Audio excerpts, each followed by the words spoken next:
Siamo con Claudio Lombardo di Mare Amico. Ecco, è bastata una ponentata estiva per fare avanzare verso est l'erosione nel viale delle dune e minacciare nuovamente la pista ciclabile. Ma lei è intervenuto anche sul degrado che in questi giorni c'è stato proprio in quella zona e che, guarda caso, subito dopo è stato ripristinato l'habitat naturale. Ecco, cosa sta succedendo a San Leone in quel tratto di costa?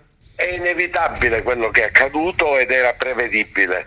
Purtroppo il fenomeno erosivo aumenta e va sempre avanti perché non si pongono in essere delle misure, non dico risolutive, ma certamente idonee per frenare questo fenomeno. Appena finiti i lavori per il ripristino della pista ciclabile, quindi con i massi messi a difesa della strada, la prima ponentata d'estate, e non neanche osiamo pensare quello che potrà accadere durante l'inverno, la prima ponentata d'estate ha scalzato nuovamente la spiaggia. Ma ancora c'è un fatto ancora più grave: l'erosione ha portato in superficie quelle che erano i residui di un ex chiosco, il Magaria. Purtroppo questo è un danno anche per la balneazione, perché questa spiaggia è diventata molto molto pericolosa. Bisogna intervenire subito. Abbiamo già chiamato la ditta che aveva costruito il chiosco, c'è la loro disponibilità a porre in essere delle misure idonee a rendere sicura la spiaggia, però nel frattempo è una brutta immagine per San Leone.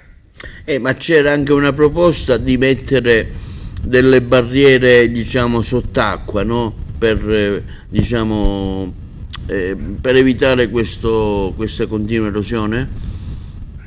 No, non è mai stata posta in essere nessuna proposta in tal senso, che sarebbe una cosa utile, come sarebbe utile, e questo l'abbiamo fatta noi la proposta a marzo, allora quando ci fu la conferenza dei servizi con l'assessorato regionale al territorio e ambiente. Abbiamo detto che la causa scatenante di questo fenomeno erosivo era il pennello perpendicolare nel viale delle dune. Questa intrappola la sabbia e non permette la libera circolazione delle sabbie.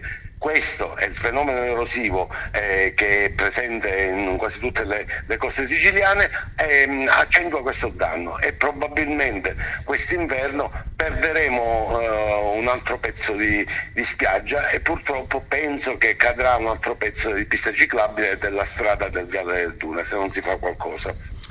Dottor Lombardo, ecco, lei attenziona molto anche la Scala dei Turchi e Punta Bianca, due diciamo importanti bellezze della nostra costa agrigentina, che purtroppo spesso vengono calpestate nel loro utilizzo. Le persone ci vanno addirittura direttamente anche con le moto, con le macchine. Allora, Punta Bianca è attualmente ferma. Da quando si è insediato questo nuovo governo regionale non si è fatto nulla. Con il precedente governo, il Musumeci, avevamo posto in essere qualcosa per cercare di far partire questa riserva. Da quando c'è questo nuovo governo non si è visto nulla. Auspichiamo che il nuovo assessore, che dicono sia una agrigentina, il nuovo assessore regionale al territorio e ambiente, prenda a cuore questo problema, come ha sempre fatto, e quindi provochi un'accelerazione nell'istituzione di questa riserva per quanto riguarda Punta Bianca. Per quanto riguarda invece la Scala dei Turchi, in questo momento, mentre noi parliamo, stanno posizionando un corridoio per permettere la fruizione in modo assolutamente controllato e contingentato delle entrate. Quindi annunciamo che prestissimo, forse la prossima settimana, la Scala dei Turchi potrà essere fruita anche diciamo sulla Marna in modo assolutamente contingentato, e questa è una buona notizia. Un altro fatto che le interessa anche personalmente, ecco, ci arrivano comunicati che a Zingarello purtroppo l'acqua arriva ogni 20-25 giorni. So che lei abita in quella zona, quindi spendiamo anche qualche secondo su su questo grave problema che interessa tutta la città, ma Zingarello sembra una rocca perduta, diciamo, nel mare. Praticamente il problema idrico di Agrigento e della Sicilia lo conosciamo tutti, ma noi ci siamo resi conto, abitanti di Zingarello, che Zingarello è una zona di serie C, neanche serie B. Avevamo sempre avuto l'acqua una volta alla settimana e cercavamo con il razionamento di farcela durare.